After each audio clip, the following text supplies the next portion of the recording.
People always ask me why I don't run nights anymore, and I usually just tell them my eyes aren't what they used to be, because the real answer takes longer, and most folks don't want to hear it anyway. But you asked, so I'll tell you, and I'll tell it exactly the way it happened, because I've had 11 years to smooth it over in my head, and I've never managed to do it. This was on US 491 in New Mexico, the road that used to be numbered 666 before the state got tired of the jokes and the stolen signs and changed it back in 2003. I was hauling a reefer full of produce up from Gallup toward Shiprock, middle of October, maybe 10:30 at night, and that road at night is about as empty as America gets. You've got the desert on both sides. You've got the shape of Shiprock itself, way out there in the dark like something asleep, and you've got your headlights, and that's it. I'd driven it maybe 40 times before, and nothing had ever happened except one flat tire and a coyote that stared at me too long. So I come around this long, shallow curve north of Tohatchi, and my lights sweep across the shoulder, and there's a woman standing there. Not walking. Standing, facing the road, dead still, wearing what looked like a long dark skirt and a light-colored shawl over her head. And here's the thing that got me before anything else got me. There was no car, no houses, no gas station, no light anywhere for miles. And this woman is standing on the shoulder of 491 at 10:30 at night, like she's waiting for a bus that stopped running 50 years ago. Now I'm not a man who leaves people in the desert, so I got on the brakes, easy, because I had 38,000 pounds of lettuce behind me, and I pulled to the shoulder maybe 100 yards past her. I watched her in my mirror. She didn't move toward the truck. She didn't wave. She just turned her head, slow, and looked at me down that 100 yards of dark. And I swear on my mother that I could feel her look arrive, like a change in air pressure, like when a door opens somewhere in a house and you feel it in another room. I sat there maybe 30 seconds arguing with myself, and then I did what you do. I grabbed my flashlight and stepped down and started walking back along the trailer, calling out, "Mom, you all right? You need a ride somewhere. You broke down." And she stood there while I walked, and when I got maybe 40 feet from her, my flashlight passed across her, and I stopped walking, because the light didn't do what light does. It went to her, and it just sort of quit. Didn't light up her face under that shawl, didn't throw a shadow behind her, and the desert around us had gone quiet in a way I can't properly describe. No wind, no bugs, none of that little hum the world makes. And into that quiet she said, real soft, and I heard it like it was said against my ear even at 40 feet. She said, "You're not the one. That's all. You're not the one." And then a truck came over the rise behind us, some flatbed hauler, and his lights washed across that shoulder, and she was not in them. I was standing in the middle of his high beams, looking at empty gravel. He blew past me and laid on his horn because I'm a fool, standing on the shoulder at night, and I stood there in the dust he kicked up, and the desert sounds all came back at once, wind and bugs and everything, like somebody had lifted a lid off. Here's the part I don't tell people. When I got back in my cab, my CB was on channel 19 like always, and there was an old boy talking, and I caught the tail end of it, and he was saying that somebody needed to check on a westbound four-wheeler that had gone off the road up near Little Water, which is north of where I was. And when I rolled through there 20 minutes later, there were already lights, state police, and a little sedan upside down off the shoulder. One person in it. I found out later from a dispatcher who knew somebody that the driver was a young guy who'd fallen asleep, and he survived, banged up but alive. And I've done the math on it 100 times sitting in truck stops. She said, "You're not the one." Somebody was, and I don't know if she was waiting for him to warn him, or waiting for him some other way, and I don't want to know.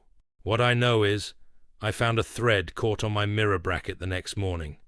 A long grey thread, wool, like from a shawl, on the driver's side, which faces the road, which faces where she never came close to my truck. I kept it in the ashtray for a year, and then one day it just wasn't there anymore. I don't run 491 at night now. I'll take the long way through Farmington and eat the hours, and my dispatcher thinks I'm superstitious, and he's welcome to think that, because he's never had the desert go quiet on him. I'll tell you mine, but you have to understand something about Interstate 80 across southern Wyoming first, because if you've never run it in winter, you won't feel this story right. That stretch between Laramie and Rawlins, over Elk Mountain, is famous for killing people. Ground blizzards come up off the plains, and the wind hits 80 miles an hour, and the whole road just erases itself.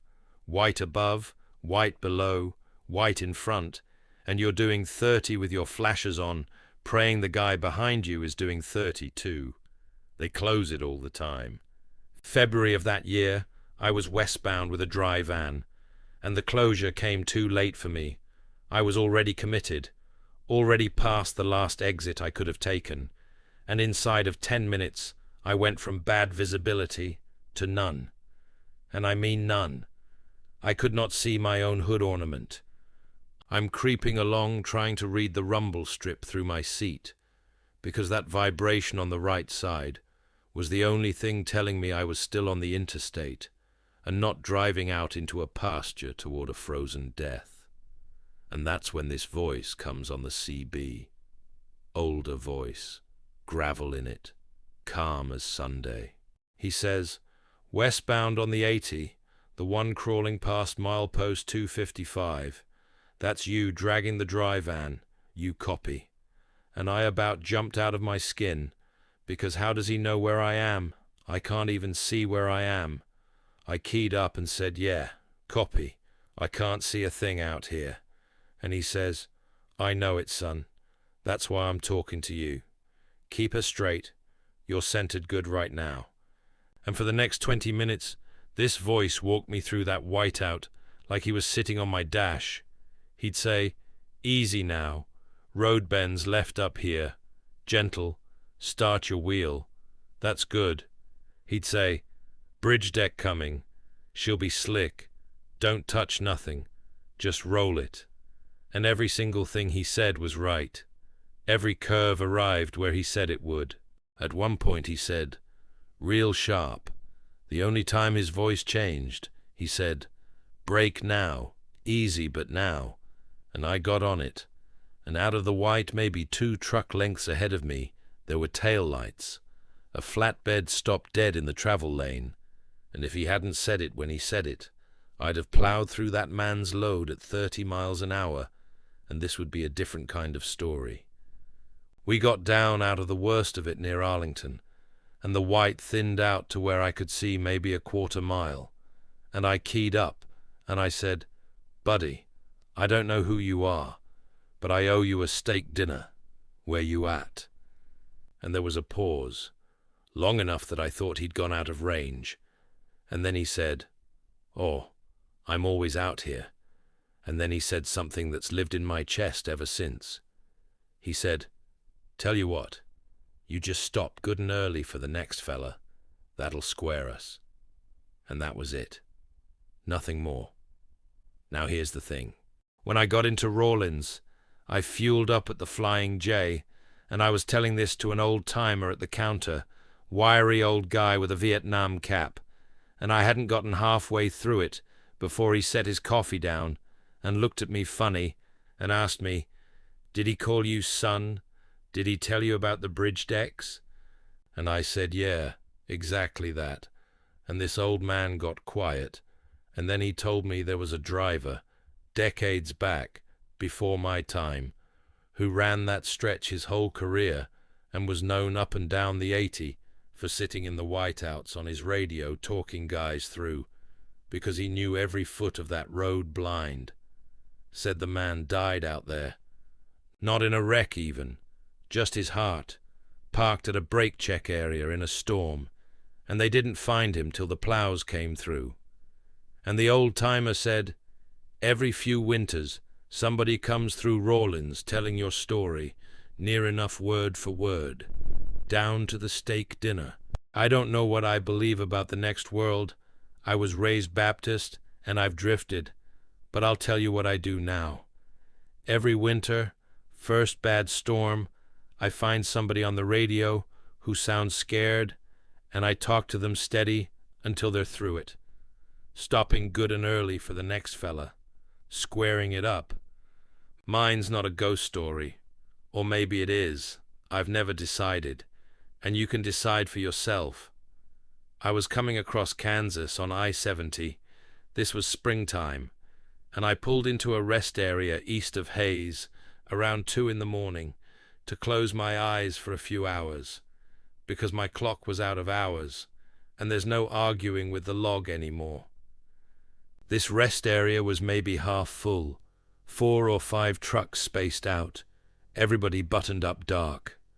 I killed my engine, pulled my curtain, and I was maybe 20 minutes into that first thin layer of sleep when somebody knocked on my door. 3 knocks, polite, but at 2 in the morning, polite knocking is somehow worse than pounding. I pulled the curtain back an inch, and there's a man standing on my step. Middle-aged, glasses, dressed too light for the night, no jacket, and he's holding a photograph up to my window. Little girl, maybe 7, school picture, the blue background and everything, and through the glass he says, "Have you seen her? She got out of the car. I only stopped for a minute." Now, everything about that sentence is wrong at 2 in the morning, but the man's face was so plainly ruined, so hollowed out, that I did what anybody would do. I said, "Hold on," and I pulled my boots on and grabbed my flashlight, and by the time I got the door open and stepped down, he was already 3 trucks away, knocking on another door, holding the picture up to another window. I walked the whole rest area with my light, checked the building, the vending alcove, the picnic shelters, the tree line out back where the mowed grass ends. No little girl, and no car either. That's what started my skin crawling. There were trucks and 1 camper van, and no passenger cars in the whole place. So what car did she get out of? When I came back around the building, the man was gone too. I woke up the driver 2 trucks down, an owner-operator out of Tulsa, and asked if the guy had knocked on his door, and he said nobody had knocked, and he was awake watching a movie in his bunk, said he'd have heard it, said he'd have seen anybody walk past his hood, and nobody had. I called it in anyway. I'm a father. You don't gamble on that. Highway Patrol sent a car, and a trooper took my statement at 3 in the morning, very patient, wrote it all down, and then he asked me to describe the man again, and I did. Glasses, no jacket, brown hair going grey, tall, and the trooper stopped writing. He didn't say anything spooky. Troopers never do. He just got a certain stillness about him, and asked me if I'd ever been through that rest area before, and I said no, and he closed his book and said they'd look around, and thanked me. But here's the thing, and this is the Zachepka, as my Ukrainian co-driver used to say, the hook that won't come out of my mouth. Years later, I got curious in a truck stop one night with the Wi-Fi working, and I went looking through old Kansas newspaper archives, and I found it. 1980s.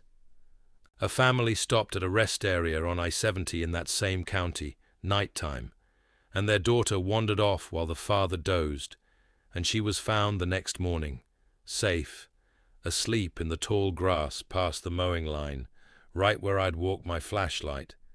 Happy ending. That girl grew up fine.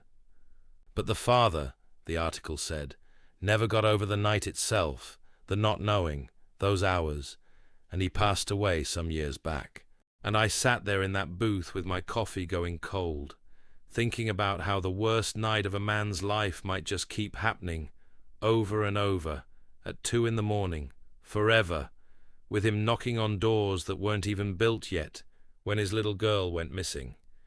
If he ever knocks on yours, do me a favor. Get up, take your light, walk the grass line. I think that's all he wants, is for somebody to look. I drove team with my brother-in-law for 6 years, and this happened to both of us at once, which matters, because everything up to that point in my life that was strange had happened to me alone and could be explained away as tired eyes. This was on US 50 across Nevada, the one the magazines named the loneliest road in America back in the 80s, and they weren't lying. Between Fallon and Ely, you can drive an hour and see nobody. We were dead heading east, empty trailer, chasing a load out of Salt Lake, and it was late, maybe 11, and we were both hungry in that way where you start bargaining with yourself. And out ahead on the right, we see lights. A diner. Standalone place. Gravel lot. One of those old rounded roof buildings. Red neon in the window that just said open, and 2 or 3 older cars parked out front. My brother-in-law, Danny, he says, "No way that's real. Nothing's open out here." And I said, "The sign says open." And he said, "Fine, but if the coffee's bad, I'm blaming you." We pulled in. Gravel crunching, lot half lit by one pole lamp. Inside it was warm and yellow lit, and it smelled like griddle grease and cigarettes, which even then should have snagged in my mind, because nobody smoked in a Nevada diner legally in a long time. But you don't audit a place for being cozy. There was a woman behind the counter, 60 maybe, hair pinned up, and 2 men at the far end eating pie and not talking, dressed like ranchers. We sat at the counter, and she poured us coffee without asking, which is correct, and we ordered eggs, and she called it back to somebody we never saw, and the food came, and it was honestly the best plate of eggs and hash browns I've had in my life. And we ate, and she topped us off and asked where we were headed, and Danny said Salt Lake, and she nodded like it confirmed something and said, and I remember this exact, she said, "Well, you boys are ahead of the weather, so don't dawdle over the grade." And we paid cash. She rang it on a register that clunked, and I left the tip under the plate, and we walked out and got rolling.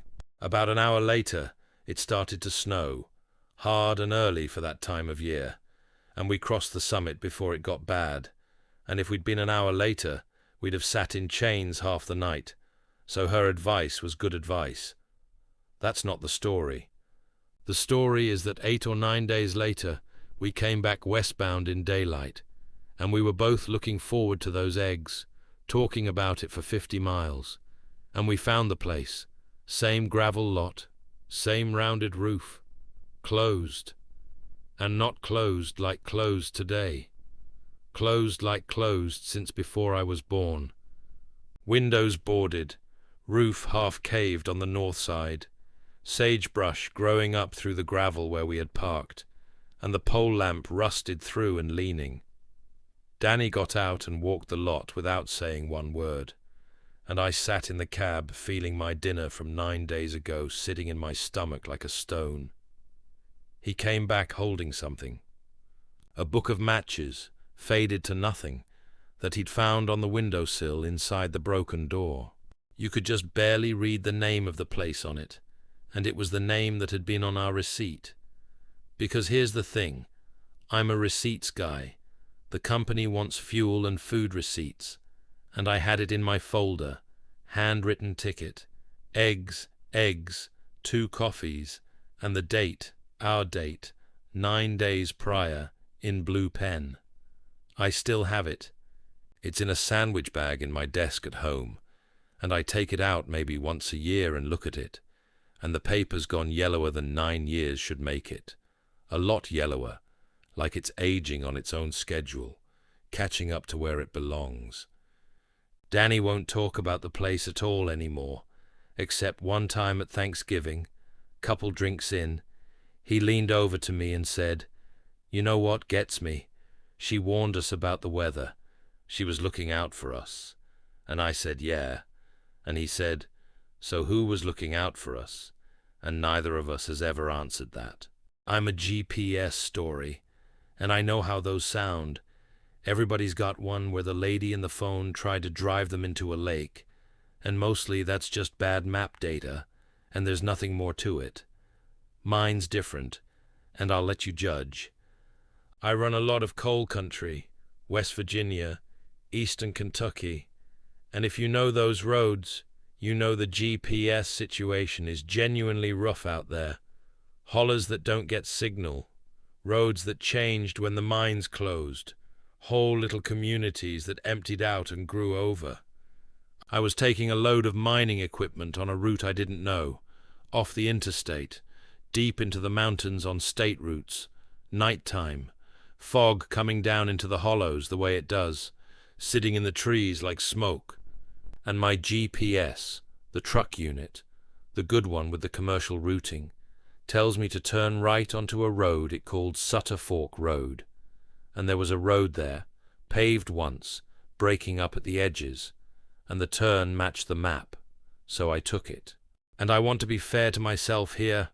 I had a 40-foot trailer, and I should have been more suspicious, but the unit showed it cutting through to the route I needed, saving me 11 miles of mountain, and it was marked as a truck route. It was marked. First mile was fine. Second mile the pavement went to patch and gravel, and the trees closed over the top like a tunnel, and my GPS still showed me on a road, dead center, and then I came around a bend, and there was a town. And I say town, I mean maybe a dozen buildings along the road, little houses, a white church with a steeple you could see against the fog, a store with a covered porch, and every window dark, which at midnight is normal, except the town was not on my GPS. The unit showed me on Sutter Fork Road with nothing around, no structures, no dot on the map, nothing. And meanwhile my headlights are lighting up a general store with hand-painted lettering I could read, and I slowed to a crawl going through, partly because the road was narrow, and partly because something was wrong that I couldn't name yet. And then I named it. There were no driveways, no mailboxes, no power lines. You look for lines without knowing you're looking. They're always there, and they were not there. And in the window of the last house, the one closest to the road, there was a light, one soft light like an oil lamp, and a figure standing at the glass. And I will tell you honestly, I did not slow down further to get a look. I put my eyes on the road and drove. The road came out exactly where the GPS promised, on the state route, 11 miles saved, and I delivered my load in the morning. And at the mine office, I asked one of the older guys about Sutter Fork, said I'd cut through there in the night, and he was pouring coffee, and he stopped pouring. He said, "Cut through where?" And I said the little town back in there, the church, the store, and he set the pot down and told me, not unkindly, that Sutter Fork was a coal camp that emptied out generations ago, and that the road washed out in a flood before he was hired, and that there's no through road there, hadn't been in decades, said the state pulled the bridge out on the far end, said you can hike in but you can't drive it. And I took him out to my truck, because I'm not a crazy person, and I showed him my GPS history, and there it was, my little breadcrumb trail, right through Sutter Fork, time-stamped, 11 miles, and he looked at it a long time, and then he looked at me and said, "Well," and then he didn't say anything else, and West Virginians can put a lot into a well. I went back once, daytime, on my own time, in my pickup. Found the turn. Road goes in about a mile and dead ends at concrete barriers and a drop where a bridge used to be, water down below, no way across, not for a pickup, sure as sunrise, not for a semi. On the far side, through the trees, you can just see a steeple. My GPS history still shows the trail. I've never deleted it. Sometimes at night in the truck I scroll back and look at it, that little line going through, and I think about whoever was standing at that window with the lamp, watching a truck come down a road that doesn't exist anymore, and I wonder if to them I'm the ghost. Big, loud ghost with his lights blazing, passing through every few decades. Maybe that's how it works. Maybe it's rude to say a place is gone just because we pulled its bridge out. I fell asleep at the wheel once. That's a hard thing for a driver to say out loud. It's the sin, the big one, and I'm saying it because the rest of the story doesn't work unless you know I earned what happened.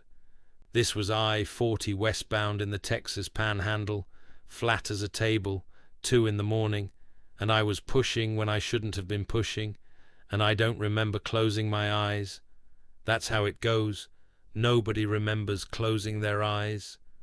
What I remember is the horn.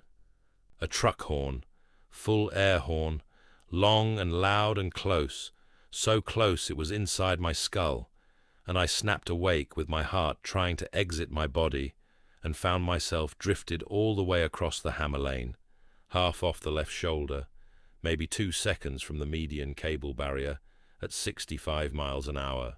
I got it straightened out, all adrenaline, no skill, and my first thought once I could think was for the truck I'd almost merged into, the one that had blasted me, and I checked my mirrors to wave an apology, and there was no truck. Empty road behind me to the horizon, and the Panhandle horizon is a long way. Empty ahead. I hadn't passed anybody in 20 minutes. Nobody had passed me. There was no truck, and I'd have bet my house on that horn being no more than 20 feet off my door. I pulled off at the next exit, one of those Panhandle exits with nothing but a stop sign and the wind, and I sat there shaking and did an honest inventory. And no, the horn was not a dream, because dreams fade, and this was still ringing, actually physically ringing in my left ear, the ear that had been toward it. I slept 3 hours right there because I'd scared myself sober, and in the morning light I did my walk around, and on my driver's door, in the road grime, there were marks. And I know what you want them to be, and they weren't fingerprints, nothing so neat as that. It was a long, clean swipe, like something had brushed hard along the grime at mirror height, the way one trailer will kiss another in a tight lot, except nothing had touched me. I'd have felt any contact that could leave a mark like that. I took a picture of it. I've still got the picture. And when I tell this at counters, every so often some old hand will nod into his coffee and say, "Oh, you got honked," like it's a known thing, like it's happened to enough people that it has a shorthand. There was an old boy at the Petro in Amarillo who told me his theory, which I pass along without endorsement. He said, "Son, you know how many of us have died falling asleep on this road?" And I said, "A lot, I imagine." And he said, "Well, some of them boys apparently kept their route." Kept their route. I think about that phrase all the time. Somewhere out on I-40, there's a driver who never made his last delivery, still running the Panhandle in the dark, and when he sees one of us starting to drift, he does the only thing a trucker can do for another trucker at speed. He lays on that horn. I got my sleep habits fixed after that, I want you to know. Whoever he is, I'd hate to make him do it twice. Seems like it'd be taking advantage. I picked up a hitchhiker one time, which we're not supposed to do, company policy, insurance, all of it, and I'd never done it before, and I've never done it since, and to this day, I couldn't tell you why I stopped for him, except that it didn't feel like a decision. This was on US 285 in far west Texas, headed down toward the oil field traffic around Pecos, and this stretch is genuinely dangerous. They call it Death Highway in the papers, because the oil boom filled it with trucks, and it's narrow, and people take chances. Anyway, evening, sun going down big and orange the way it does out there, and there's an old man walking southbound on the shoulder, and I mean old white shirt, suspenders, a hat like men wore when hats meant something, walking steady with no bag, 40 miles from anything in either direction, and my foot came off the throttle by itself. I pulled over, opened the door, and he climbed up spry as you please, settled into the seat, put his hands on his knees, and said, "Much obliged. I'm only going as far as the bridge." Those words exact. Only going as far as the bridge. We got rolling, and I tried to make conversation the way you do, asked him where he was coming from, and he looked out the windshield and said, "Oh, I've been out here a long while," which is not an answer, and asked him if he had family down south, and he said, "Had," which is an answer, and after that we rode quiet, and it was a strange quiet, not uncomfortable, more like church. And here's what I noticed and dismissed, the way you dismiss things. The sun was down low and hard through the windshield, laying orange over everything, my arms, the dash, the wheel, and he sat in it, without it touching him, like the light came to him and settled down, respectful. About 20 minutes along he straightened up a little and said, "Be slow at the bridge up here, and there's a little bridge on that stretch, a nothing bridge over a dry wash." And I said, "All right," and eased off, and he said, "Slower, son," and something in his voice put my foot on the brake proper, and we came over the rise before that wash, doing maybe 35, and there in my lane, dead center, invisible until you were on it, was a pickup stopped with no lights, a young guy standing beside it waving his phone flashlight, blown tire, no flares, no nothing. If I'd come over that rise at 68, which is what I'd been doing all evening, I'd have had nowhere to go, oncoming lane occupied, no shoulder to speak of, and I'd be telling you a story about the worst day of my life, if I were here to tell anything at all. I got stopped, got my flashes on, got my triangles out for the kid, called it in, the whole procedure, and it wasn't until the kid was squared away and a service truck was coming that I realized my passenger door was closed and my passenger was gone. I never heard the door. You cannot get out of a Kenworth without me hearing the door. It's not possible. That door announces itself. "The kid with the flat tire," I asked him, "did you see an old man get out of my truck?" And he looked at me a little funny and said, "Sir, you were alone in there when you pulled up. I watched you come over the hill." So that's that, except for the hook, and there's always a hook. A couple months later, I was in a little cafe in Fort Stockton, and I told this story to a waitress who'd lived out there her whole life, and she didn't laugh. She just got a look like people get when you hand them a photo they weren't expecting, and she said her grandmother used to talk about a man from one of the old ranch families, way back, who was killed at a wash on 285, hit in the dark helping a stranded motorist, and that her grandmother always said he was the kind of man who'd stop for anybody. The kind of man who'd stop for anybody. Still stopping, near as I can tell.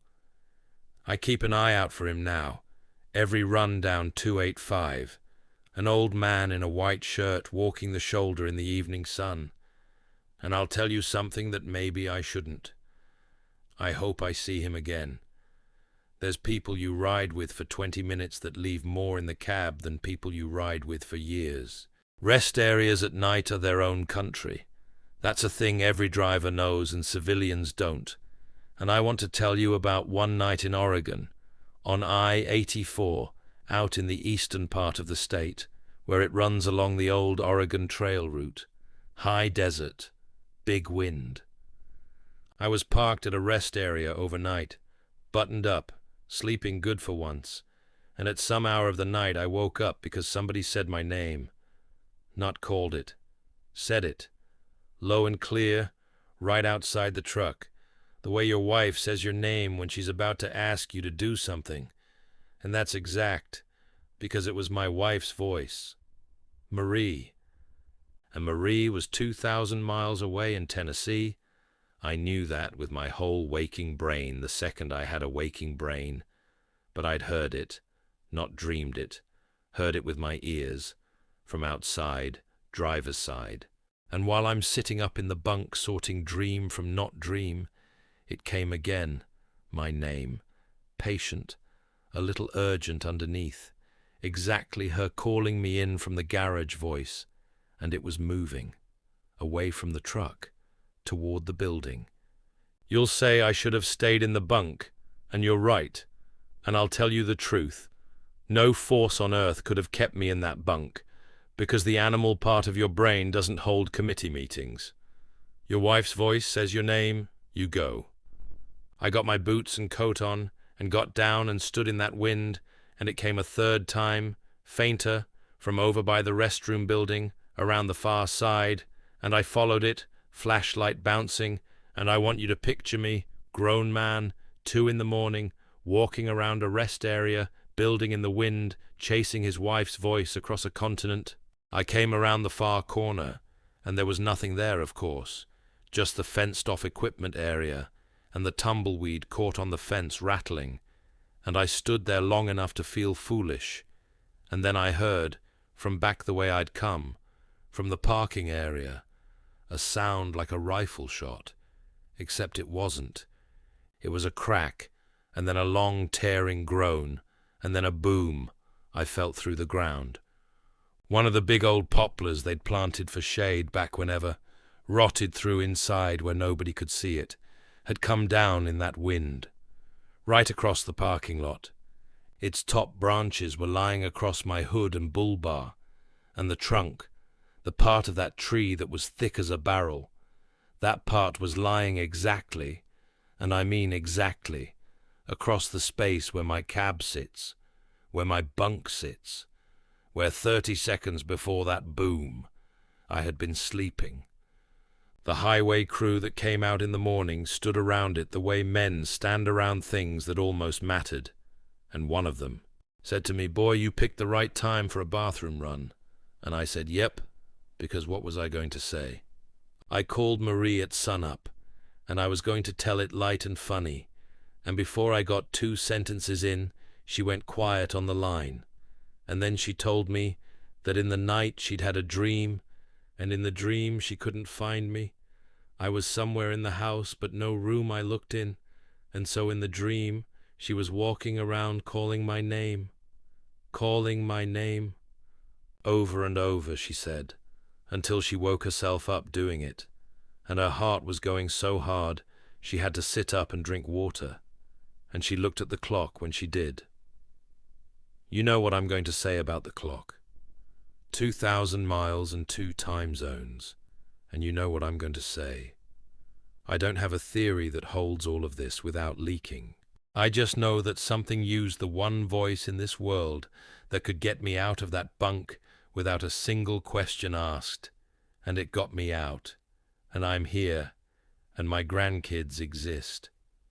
Marie and I don't talk about it much, but every night I'm on the road, she says the same thing before we hang up. She says, "If I call you, you come." And I say, "Always have."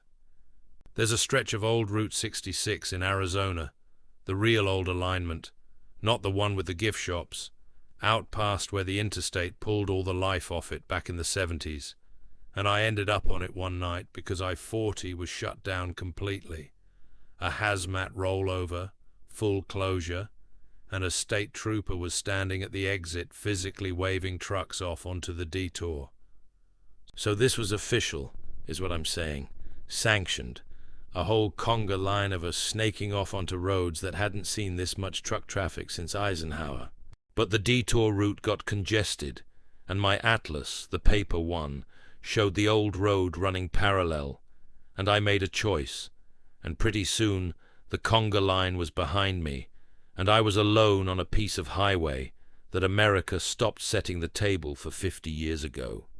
Cracked pavement with the grass in the seams, those old low guardrails, the desert absolutely silver with moonlight, and honestly, it was beautiful, in the way that things are beautiful when they're finished.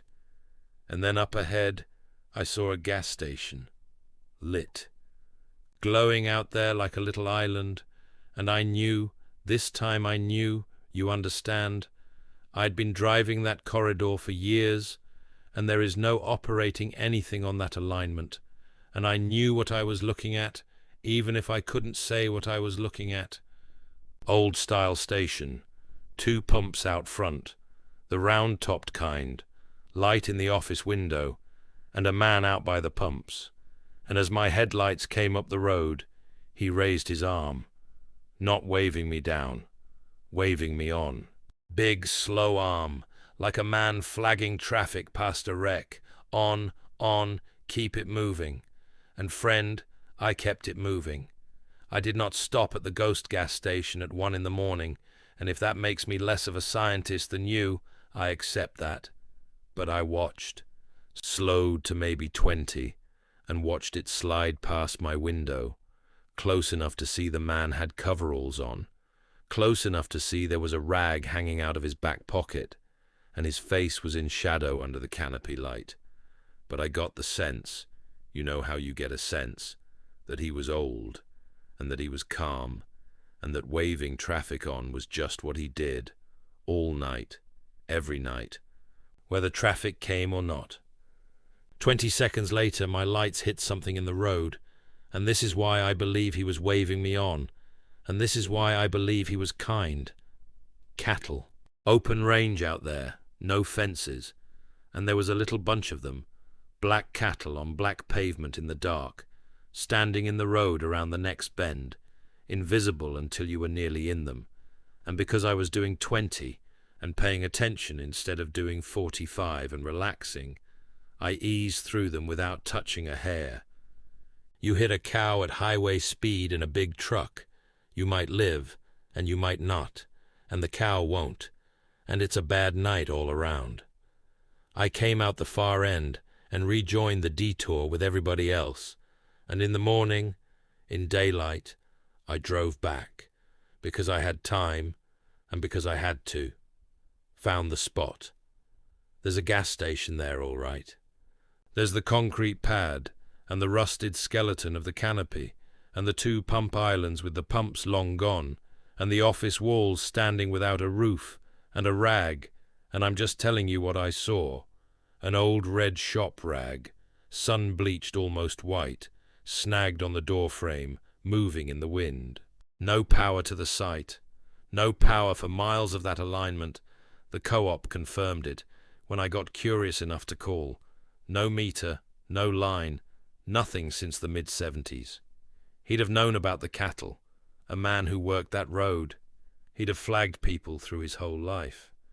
I think the interstate took his customers, but I don't think it took his job. Some men are their job. I'm one, so I recognize it. The Upper Peninsula of Michigan in January will teach you what cold means, and I was up there hauling paper products out of the mills, running Michigan 28 across the top of the state, which is a fine road in July, and a white tunnel in January, snowbanks taller than your hood on both sides. This particular night, the lake-effect snow was coming sideways off Superior, and I was crawling, and my delivery was ahead, and my hotel was ahead, and everything warm in the world was ahead, when a dog ran out in front of my truck. Big dog, shepherd mix maybe, and it did not dart across like a deer. It came out and stopped in my lane, facing me, in my headlights, in the blowing snow, and stood there. I got stopped. I was only doing 30, and I sat there, and this dog sat there, and I gave the horn a tap, and it didn't move, and I crept forward, and it backed up, keeping the distance, still facing me, and when I stopped, it stopped, and it barked, and even through the cab and the wind I could hear it, and a dog barking at you in a snowstorm at night is a sound with information in it. It wasn't scared, it was insisting. This went on down the road a quarter mile, me creeping, the dog backing and barking, and I'll be honest, I'd stopped thinking of it as an animal in the road and started thinking of it as, I don't know what, an usher. and then it turned and trotted left, off the road, onto what turned out to be a ploughed side road, a little county road, and it stopped there in the mouth of it and looked at me. And you know that look. Anybody who's had a dog knows that look. It's the well, come on, look. And I sat there in my idling truck and had one of the strangest arguments of my life with myself, and the dog won. And I want it on the record that I do not turn 72 feet of truck onto unknown county roads in blizzards on the suggestion of dogs, and I did it anyway. Quarter mile in, there was a car in the ditch. Subaru, nose down, half buried already, snow filling in the tracks, and inside it, a woman and a boy of about 10, and the car had gone in hard enough to kill the engine, and they'd been there over an hour, and her phone had no bars, and the temperature that night with the wind was the kind of number they put in warnings. They were huddled under a beach towel, because that's what was in the car, a beach towel, in January. I got them into my cab, cranked the bunk heater, gave the kid my lunch, got them into town. The mother cried. The boy fell asleep against her before we'd gone 2 miles, and it was the best delivery I ever made, and I've delivered for 22 years. The dog. You're asking about the dog, and you're right to.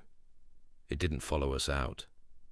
When I had them safe in the cab, I looked for it, walked a circle with my flashlight even, cold as it was, because that animal had earned a warm bunk and half a sandwich and anything else it wanted for life. Gone. No dog. And I'm going to say this part plainly, and you can do with it what you want. No tracks. My tracks, the car's tracks filling in, and nothing else in that snow, and fresh snow takes prints like a notary.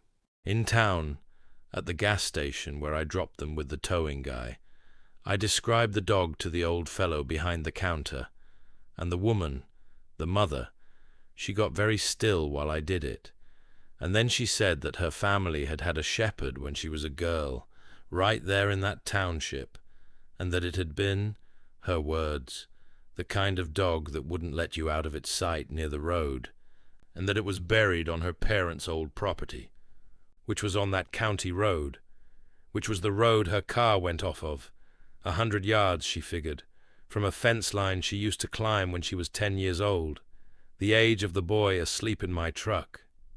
Make of it what you want. I know what the snow said.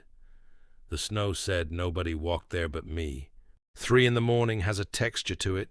Ask anybody who works nights. And this happened at 3 in the morning at a pull-off in Montana on US 2, the High Line, up along the top of the country, where it's grain elevators and railroad tracks and enough sky to drown in.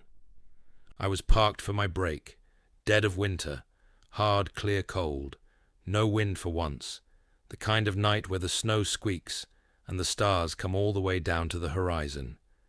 Sound asleep, and then knock, knock, knock. On the cab. Not the door, the side of the cab, the sheet metal behind my head. 3 knocks, deliberate, evenly spaced, like a man knocks when he's decided to knock. I came awake all the way, instantly, the way you do, and I lay there, and it came again, 3 more, same spacing, patient, and I'm not ashamed to tell you my mouth went dry, because there's a very short list of good reasons for knuckles on your sleeper at 3 in the morning in the middle of Montana, and I couldn't think of one thing on it. I said, loud, "Who's there?" and got silence, and the silence was worse, so I did the thing you do. I got my flashlight, big steel one, and I came out the driver's door fast rather than slow, because fast is safer, and I stood on the step and put light all around the truck. Nobody. Pull off empty except me. And here's Montana's gift to this story. 6 inches of fresh snow had fallen that evening and stopped, and it lay over that entire pull-off perfect and blue-white under the stars. And I walked the whole way around my rig with the flashlight down, and there were my boot prints going around, and there were footprints. 1 set, man-sized boots, coming in from the direction of the railroad tracks. walking a straight line to the sleeper side of my cab, right up to the spot behind my head, and stopping. And I mean stopping, not turning around, not walking backward. I checked, you can tell. A backward walker leaves toe-dug prints, and there were none. The prints came to my truck and did not leave.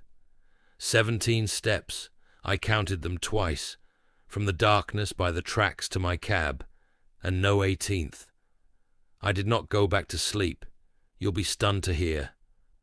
I sat up front with the engine running and the doors locked until the sky went grey, and in the morning light I followed the prints the other way, back toward where they came from, to see where they started.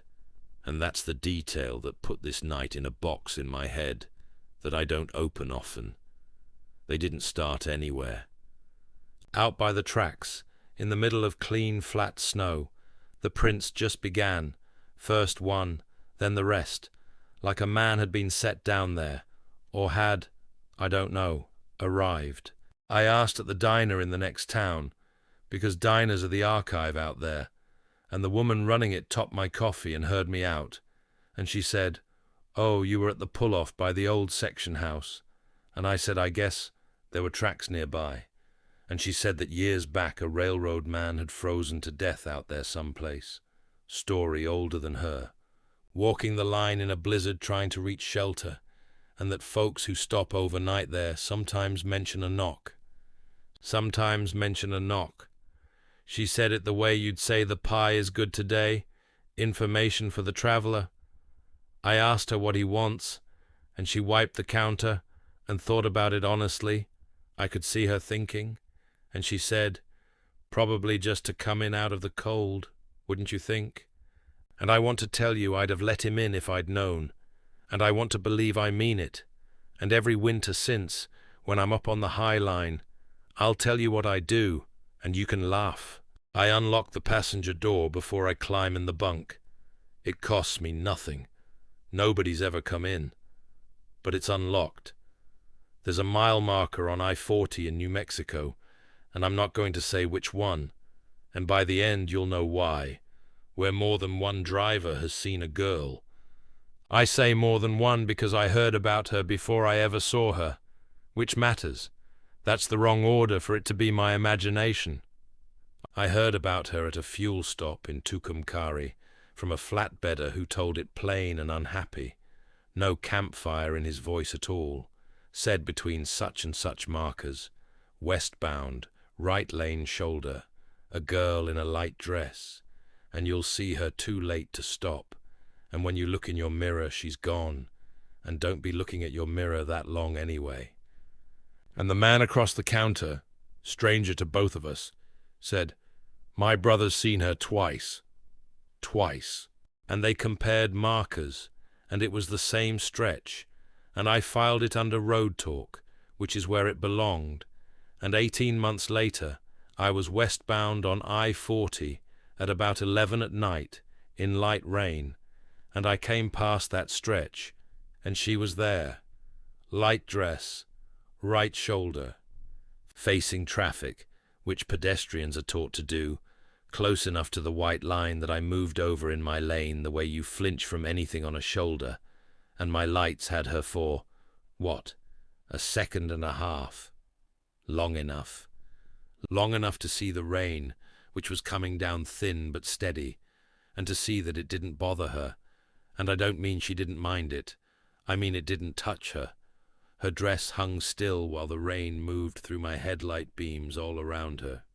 68 miles an hour in a second and a half, and I saw that.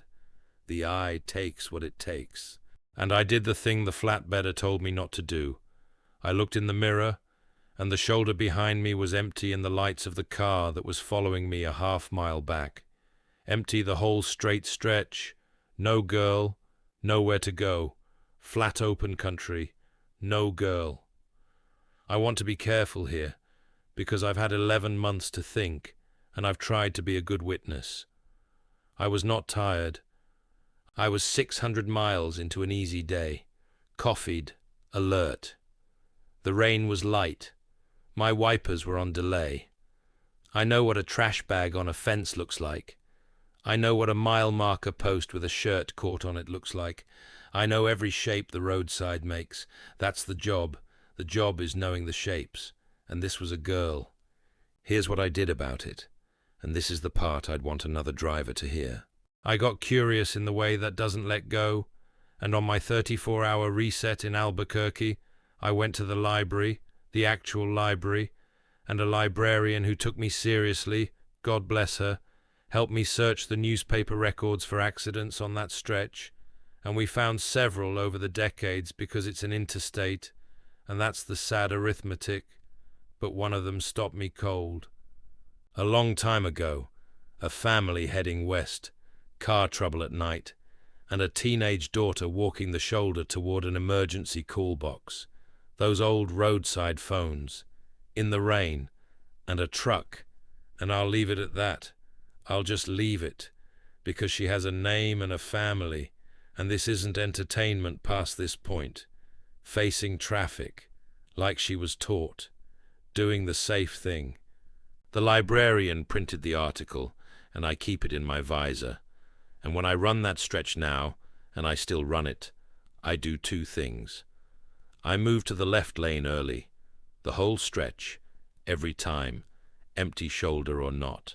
And as I pass the marker, I say her name, quietly, in the cab, just once, because a fellow at a counter once told me that maybe the reason they stand out there is that everybody drives by like they're not there. And that is a thing. When you think about it, that has been happening to her on that shoulder for a very long time. It costs me nothing to say a name.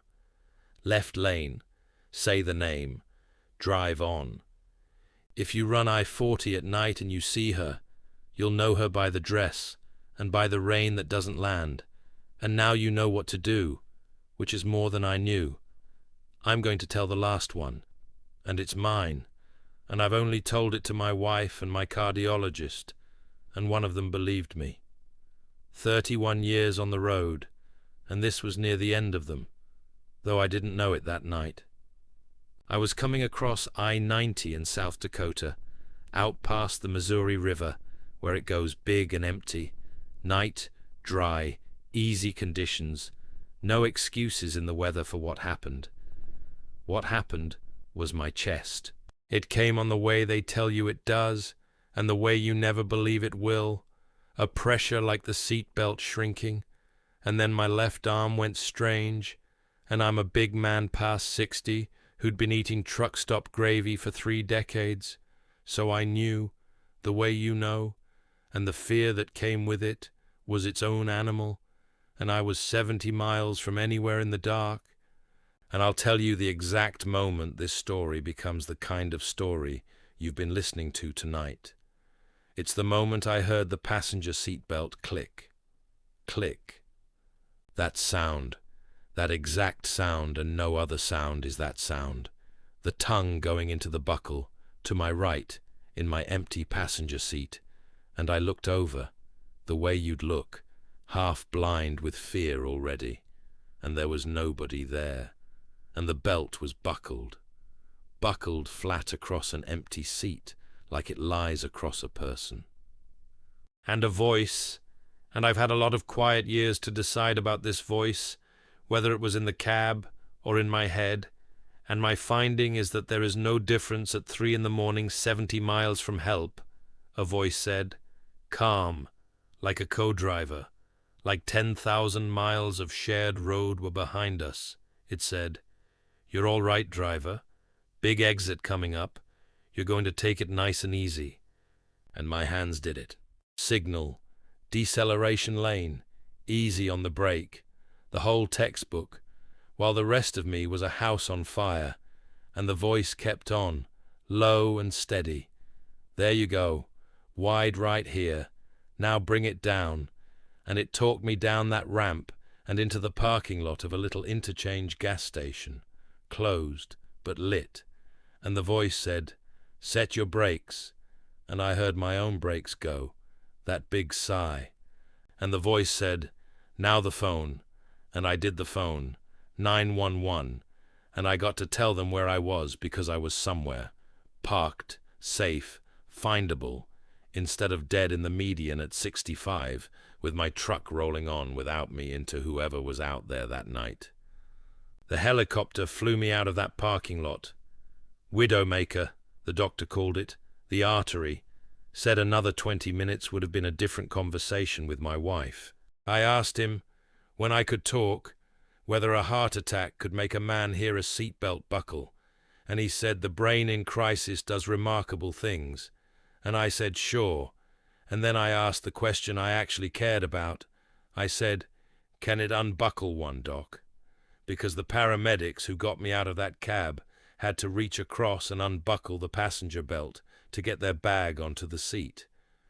It's on somebody's body cam, probably, that little motion, a paramedic unbuckling a belt across an empty seat, and nobody thought anything of it, except the man on the stretcher, who has thought of nothing else, some nights, for years.